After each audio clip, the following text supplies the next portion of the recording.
Welcome viewer, I am Murugan S. This video tutorial describes how to change username account using command prompt Windows 11.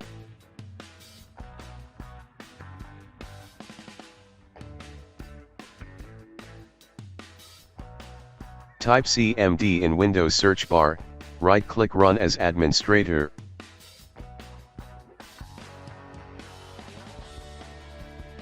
Type Wmic space, user account space, where space, name equal to opening quote username closing quote space, rename space, new username.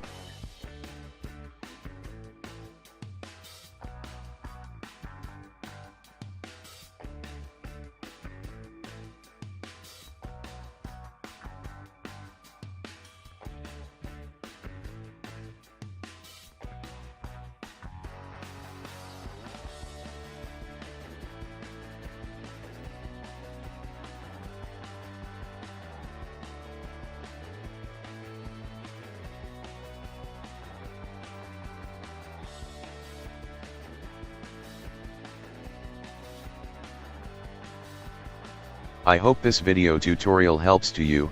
Please like, share and don't forget to subscribe my channel. Thank you very much. See you next video.